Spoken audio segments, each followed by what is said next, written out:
"I don't owe you loyalty if we're not married," she said. So I told her she'd never have to worry about loyalty again. Now she's begging me to talk while I'm thriving alone. Hey viewers, before we move on to the video, please make sure to subscribe to the channel and hit the like button if you want to see more stories like this. Thanks. When I look back now, I can pinpoint the exact moment things started to shift. The moment I should have known who Sabrina really was. We'd been together for almost 3 years. I was 29, she was 28, and we were at that stage where people start asking about rings, mortgages, and timelines. We weren't perfect, but we were steady. I thought that counted for something. Sabrina was beautiful. Warm brown hair, loud laugh, sharp confidence. The kind of person who could walk into a room and immediately dominate it. She worked in marketing, which made sense. She loved being seen, loved attention, loved the idea that everyone wanted her. I was the opposite. I wrote software for a logistics firm. Quiet, consistent, not flashy. My idea of a good night was a movie and takeout on the couch. Hers was a rooftop bar and 50 Instagram stories of cocktails. But I loved her. I really did. She had this spark that made every day feel alive. I just didn't realize how easily that spark could burn people too. It started small, harmless flirting, I thought. A coworker named Caleb started showing up in her stories. Tall, slick, confident, the type who always had a drink in hand. She'd tag him with captions like, "My favorite work twin" or "work husband redart." I ignored it at first. I trusted her. I wanted to trust her. But one night she posted a boomerang of them laughing at some bar, his arms slung around her shoulders, her head tilted toward him. The caption read, "My favorite headache, face with tears of joy, red heart." I stared at my phone for a good minute, that sinking feeling creeping into my chest. It wasn't jealousy, it was humiliation. It was knowing every person who saw that story probably thought I was a fool. When she came home, tipsy and glowing, I kept my voice calm. "Ethan, hey, can I ask you something? That post with Caleb, do you think that's a little disrespectful?" "Sabrina, what? Oh my God, you're not seriously jealous of Caleb." "Ethan, it's not jealousy. It just looked a little intimate, that's all." Sabrina laughing. "It's just a joke. We're close friends. He calls me his work wife. I call him my work husband. Everyone knows it's not serious." "Ethan, then maybe you don't need to post it for everyone to see." "Sabrina, you're so uptight sometimes. Seriously, relax. You know you're the real one. Don't turn this into some trust issue." Her tone wasn't defensive. It was dismissive, like I just said something childish. She patted my chest, kissed my cheek, and walked off to change. That night, she fell asleep instantly. I didn't. I laid there staring at the ceiling, wondering when expressing discomfort had turned into being controlling. I wasn't trying to cage her in. I just didn't want to be mocked in public by the person I loved. But I let it go because that's what you do when you're trying to be the reasonable one. You tell yourself you're overreacting, that she wouldn't cross a line. A few weeks later, she started going out more. Work happy hours, team bonding nights, late client calls. She always looked perfect before she left. Heels, red lipstick, new dresses, and every time she'd say the same line with a teasing smirk. "Don't wait up for me, Mr. Responsible." She said it like a joke, but I could feel the distance growing. One Friday, I decided to surprise her by picking her up after her team event. She texted me that she'd be home late, but I was in the area anyway. When I parked outside the restaurant, I saw her through the window. Caleb was there, leaning close, his hand brushing her arm as she laughed. I watched for maybe 30 seconds before turning off the engine and driving home. The next morning, she came in humming, holding a coffee cup with Caleb's name scribbled on it in black marker. "Ethan, you guys seem pretty close these days." "Sabrina, we work together every day." "Ethan, he's my friend." "Ethan, do friends usually hold hands at dinner?" Sabrina pauses. "Were you spying on me?" "Ethan, I drove by. I saw you, Sabrina." "Wow. Okay, that's not cool. That's really controlling behavior." That word controlling hit like a slap. She said it with practiced ease, like she'd been waiting to pull it out. "Ethan, you know what's not cool? Pretending loyalty doesn't matter." "Sabrina, loyalty? Laughs, we're not married." "Ethan, you don't own me. You can't expect exclusivity when we're not even engaged." I remember freezing. "Ethan, so until there's a ring, anything goes?" "Sabrina, I'm just saying I have a right to figure out what I want. You can't guilt me for that." That was the moment it all snapped into focus. Every joke, every flirtation, every time she called me too serious. She'd been rewriting the rules in her head for months. I didn't yell. I didn't argue. I just stood there and said quietly, "Ethan, then you'll never have to worry about loyalty again." She looked confused, maybe expecting a fight, but I didn't give her one. I walked to the bedroom, grabbed my bag, and left. She didn't follow me. She didn't even call that night. And just like that, 3 years ended with one sentence that told me everything I needed to know. I didn't take much when I left. Just a duffel bag, my laptop, and a few shirts. Everything else, the furniture, the dishes, the framed photos we took on our trip to Portland, I left behind. I didn't want reminders. Driving away, there wasn't rage or heartbreak, just quiet disbelief, the kind that feels heavier than anger. I replayed her words in my head over and over. "We're not married. You can't expect exclusivity." I'd never felt smaller than I did in that moment. I spent the night at my friend Adam's place. He didn't ask many questions, just handed me a beer and nodded when I said, "It's over." That night I barely slept. Every time I closed my eyes, I pictured her laughing with Caleb. The look of irritation she gave me when I asked for respect. The next morning I texted her one sentence, "I'll be by later this week to grab the rest of my stuff." No response. When I showed up 2 days later, she was sitting on the couch in leggings and a hoodie, scrolling through her phone like nothing had happened. "Sabrina, you're seriously doing this?" "Ethan, yeah, I'm not sticking around for someone who thinks loyalty is optional." "Sabrina, God, you're being dramatic. I didn't cheat. We were just figuring things out." "Ethan, you were figuring things out with someone else while I was paying half your rent." "Sabrina, so what? You think that means I owe you my life?" "Ethan, no, just honesty. But I guess that's asking too much." I packed quietly while she huffed and muttered under her breath. The whole time she kept making snide comments like she wanted to provoke me. "Sabrina, you'll never find someone who's as upfront as I am. You know, most people lie." "Ethan, you just said loyalty doesn't matter. That's not honesty, that's selfishness." "Sabrina, maybe I just don't want to live by your old-fashioned rules." That was her final line before I left for good. Old-fashioned rules. It's funny. That phrase used to make me feel guilty, like I was out of touch. But as I stood there looking at the person who just justified betrayal, I realized that what she called old-fashioned was actually just basic respect. I didn't bother saying goodbye. I closed the door and drove off, feeling lighter with every mile. The next few weeks were quiet, too quiet. I went to work, went to the gym, tried to fill the hours. Every now and then I'd reach for my phone, half expecting a message from her. There was nothing. She didn't call, didn't text. She just vanished. I guess she thought I'd come crawling back once I'd cooled down. Instead, I started cleaning my life out, unsubscribing from the noise. I stopped checking her socials, deleted our photos, blocked her number. I told myself no closure, no explanations, just peace. And slowly it started to work. About a month later, I got a call from Mia, a mutual friend who'd known both of us for years. "Mia, hey, you okay, Ethan?" "Yeah, I'm good." "What?" "Mia, you didn't hear this from me, but she's seeing Caleb now officially." "Ethan, yeah, I figured." "Mia, she's been telling people you were too possessive. That's why she left." I laughed, not because it was funny, but because it was predictable. "Ethan, that's fine. Let her say whatever she needs to say." "Mia, you don't sound surprised." "Ethan, when someone can twist their own words that easily, they'll twist yours too." After that, I made a rule, never ask about her again. I focused on myself. Work became a kind of therapy.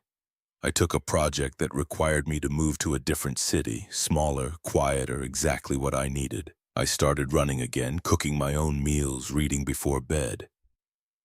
For the first time in years, my life didn't revolve around someone else's mood. Months passed. My friends said I seemed calmer, lighter, and they were right. Sometimes, though, I'd get flashes, like when I'd pass a restaurant we used to go to or hear a song she loved. For a split second, I'd miss her. Not her as a person, but the idea of who I thought she was. Then I'd remember her words, "We're not married. You can't expect exclusivity." And the feeling would fade. About 6 months later, I got my first text from her since the breakup, just one line. "Hey, I think we should talk. I feel like you misunderstood me." I stared at it for a while, then I deleted it. No reply, no second thought. She wanted to talk about misunderstandings, but there was nothing to misunderstand. She'd said exactly what she meant, and I'd finally learned to listen. That was the day I realized silence wasn't emptiness, it was peace. I didn't think about Sabrina much after that. Not really, I was too busy rebuilding my life. My work picked up. I got promoted to lead developer within a year. I'd moved into a clean, simple apartment with huge windows and zero drama. Some weekends I'd drive to the coast, sit by the water, and just breathe. For the first time in years, there wasn't anyone criticizing me for being too quiet or too predictable. Peace had started to feel like freedom instead of loneliness. Every now and then, someone would mention her name, an old friend, a coworker, someone who still followed her online. I never asked for details, but they'd spill out anyway. Apparently, Sabrina and Caleb were official now. They were the it couple at her office, posting selfies at bars, fancy dinners, even a beach trip with matching captions about finding your person. When Mia told me that, I just smiled. Mia, you're really okay with that? Ethan, if she's happy, great. Just means I was never the right person for her. Mia, you're taking this way too well. Ethan, I already paid the emotional bill. No point asking for a refund. And I meant it, I wasn't pretending. The anger had burned out a long time ago. But life has a funny way of looping back. About a year after the breakup, I got a message from an unknown number. Hey, it's Mia. Can I call? You're going to want to hear this. When she called, I could hear the mix of disbelief and amusement in her voice. Mia, so Sabrina's not with Caleb anymore. Ethan, that was quick. Mia, yeah. Turns out Mr. Charisma had a side girlfriend at their office. Ethan, you're kidding. Mia, nope. Apparently he was sleeping with their project manager while living with Sabrina. She found out because the girl accidentally tagged him in a private story. Ethan, ouch. Mia, the best part. When she confronted him, he told her the same thing she told you. Ethan, what? Mia, that they weren't married, so technically he didn't owe her loyalty. I didn't laugh out loud, but I smiled. There it was, poetic justice. Mia continued. Mia, she had a full meltdown at work. HR had to step in. Caleb's been reassigned. Everyone knows what happened. Ethan, that's rough. Mia, you're seriously not even a little happy about this. Ethan, let's just say she finally met someone who speaks her language. For the first time, I genuinely felt nothing. No spite, no satisfaction, just closure. Months went by, and I started noticing small signs of her unraveling online. Her post shifted from glamorous dinner shots to vague melancholic quotes about self-love and healing. Then out of nowhere, she posted a photo of a ring with the caption, "New beginnings." I learned later that she'd actually married Caleb after all, apparently trying to prove to everyone that what they had was real love, that I'd been the problem. It didn't last. 6 months into their marriage, he cheated again, this time publicly. Screenshots of his texts with another woman made their way through her office. I heard through friends that she tried to save face by pretending they were working through it, but eventually he left. He cleaned out their joint account, took her car, and disappeared. When Mia told me that, I just said, Ethan, that's unfortunate. Mia, that's it? Ethan, that's all I've got. But later that night, when I was sitting alone at my desk, I couldn't help but think about how circular life can be. She'd mocked me for being too safe, for believing loyalty mattered, and she ended up learning that lesson from someone who had none. Meanwhile, my world was growing bigger. I'd been mentoring new developers at work, and one of them, a kid fresh out of college, told me, "You're the calmest guy I've ever met." I laughed because 2 years earlier I'd been anything but. Peace changes people. Around that time, I started traveling again. Small trips, solo hikes, weekends out of town. I didn't post about it, didn't announce anything. I just lived quietly, fully. And that's when the second text came. Same number as before, the one I deleted months earlier. "Hey, I know I messed up. I just wanted you to know I'm not with Caleb anymore." Things were complicated. I read it twice and put my phone down. I didn't block her this time. Not because I wanted to talk, but because I wanted her to sit with the silence. 2 days later, another message popped up. "You were right about him. I should have listened." No reply. That was the moment I realized she wasn't reaching out for closure.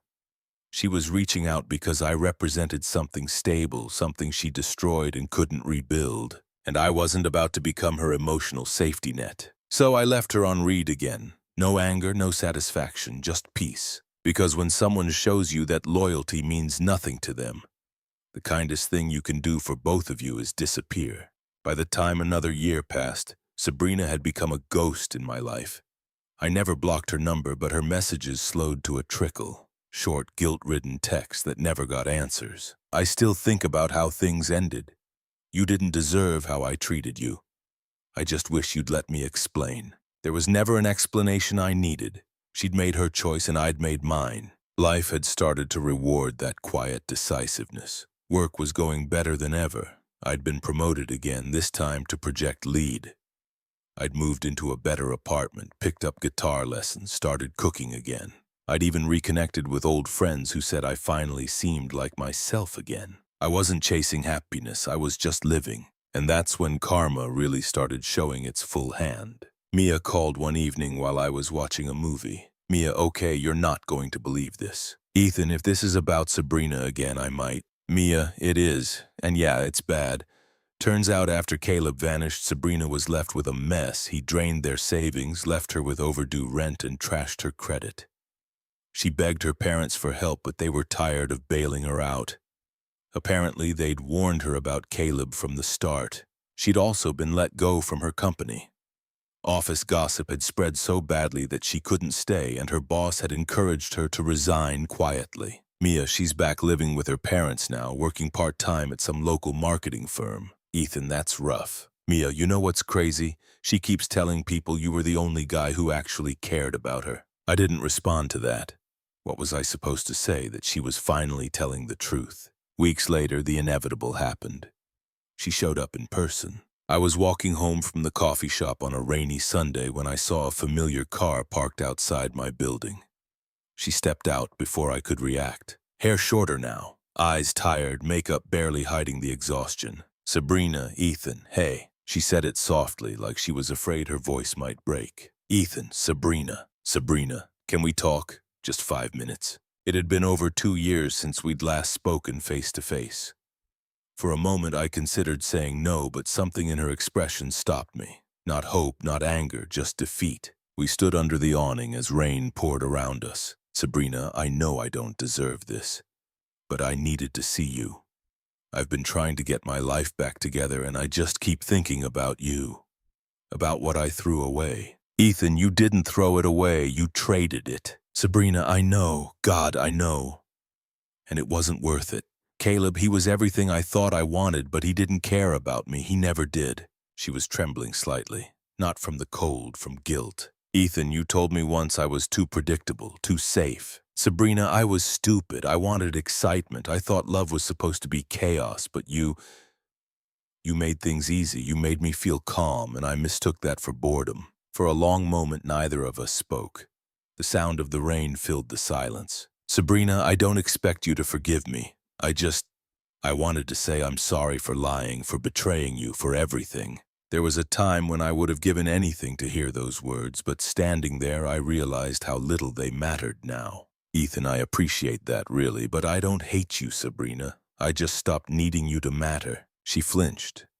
Not because I said it cruelly, but because it was honest. Sabrina, is there any chance we could try again? Not right now, but maybe someday. Ethan, no. Her eyes glossed with tears. Sabrina, I figured you'd say that. Ethan, you deserve peace too. But I can't be part of your healing. That's yours to do. She nodded slowly, wiping her eyes. Then she whispered, Sabrina, you really did love me, didn't you, Ethan? Yeah, and that's why I had to let you go. She stood there for a while like she wanted to say something else but couldn't find the words. Finally, she turned and walked back to her car. The door closed, the engine started, and she drove off without looking back. I never saw her again, but I did get one final message that night. Thank you for not hating me. I hope you're happy. I typed a reply, then deleted it. Some stories don't need an ending, they just need to stop. That was the night I realized peace isn't something you find after pain. It's what's left when you stop trying to make sense of it. A year later, I stopped thinking about Sabrina altogether. That's how I knew I'd truly moved on. Not because I'd replaced her or gotten revenge or blocked her on every app, but because she simply didn't cross my mind anymore. Life had become quiet in the best possible way. I'd left my old firm and started my own small design consultancy. It was risky at first, but word of mouth grew fast, and within months I was working with 3 major clients, all through referrals. It felt like a clean slate in every sense. I bought a small townhouse, started running on weekends, and joined a few charity projects around town. I was even mentoring younger designers, something I'd never thought I'd have the patience for. When people say success is the best revenge, they're half right. Success didn't feel like revenge, it felt like peace earned the hard way. Then in the spring, karma decided to circle back for a curtain call. My company was sponsoring a local professional networking gala. Open bar, live music, industry people everywhere. I wasn't even planning to go, but one of my team members convinced me. "Jamie, come on, boss, you're the reason we're even invited. You can't skip it." "Ethan, fine. But if it's all small talk and fake smiles, I'm leaving early." I went. It was one of those big hotel ballroom events. Polished, predictable, buzzing with self-importance. I was halfway through a conversation about branding strategy when I heard my name, Ethan. I turned and there she was, Sabrina. She looked different. Not in a bad way, just real. No layers of glamour, no carefully curated confidence. Her hair was darker, shorter. The spark she used to fake so easily wasn't there anymore. "Ethan, Sabrina." "Sabrina, wow, I didn't think I'd see you here." "Ethan, same." For a second, neither of us knew what to say. Then she smiled, nervous but trying to hold composure. "Sabrina, you look good, successful. Everyone here seems to know you." "Ethan, I've been keeping busy." "Sabrina, yeah, I've heard. You started your own firm, right? That's amazing." Her voice cracked slightly on amazing. "Ethan, thanks. Things are going well." "Sabrina, that's really good to hear." The silence between us was heavier than before. Not angry, just final. "Sabrina, I'm actually doing contract work now. It's been rough since." "Well, you probably heard." "Ethan, I heard some things." "Sabrina, yeah, Caleb really messed me up. He cheated too, multiple times, took money from me, lied about everything. It's like I got punished for being stupid." I didn't say anything. There was no satisfaction in it, just inevitability. "Sabrina, I've been trying to get my career back on track, but no one takes me seriously anymore. The people I thought were my friends, they just disappeared." She looked at me then, eyes glassy. "Sabrina, you must think I deserve all of it." "Ethan, I don't think about it at all." That hit harder than anything else I could have said. She blinked, visibly thrown off balance. "Sabrina, I've tried to move on too, but nothing feels right. Every relationship since you has been chaos. It's like I'm paying for what I did to you." "Ethan, that's not my business anymore. You made choices and you're living with them, same as I did. We all end up where our habits take us." "Sabrina, you sound so calm, like none of it ever mattered." "Ethan, it mattered once. But pain stops being relevant when you grow past it." She swallowed hard, looking down. Around us, people were laughing, networking, moving on with their night. The contrast was brutal. She looked frozen in time while the world spun forward. "Sabrina, can I just say one thing?" "Ethan, go ahead." "Sabrina, you were the only person who ever wanted to build something real with me.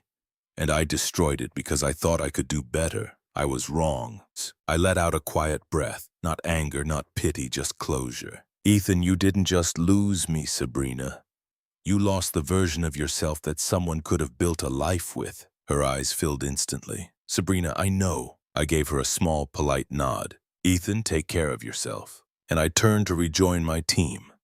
I didn't look back. That night I stayed longer than planned. Not to prove anything, just because I was having a genuinely good time. I met new people, talked about future collaborations, even got invited to a panel for next year's event. As I was leaving, Jaime grinned at me. "Jamie, man, you are killing it out there. Everyone's talking about your firm. Ethan, that's the goal." "Jamie, who was that woman you talked to earlier? She looked like she'd seen a ghost." "Ethan, just someone from the past." When I got home that night, I checked my phone out of habit. One new message. "Seeing you tonight reminded me who I could have been if I hadn't ruined everything. I hope you keep being happy even if I'm not part of it." I didn't reply. I archived the message and went to bed. And for the first time in years, I slept without a single thought of her. Because the truth is, peace doesn't need an audience. It just needs distance. Thanks for watching. Make sure to subscribe to the channel and hit the like button. What do you think about this story?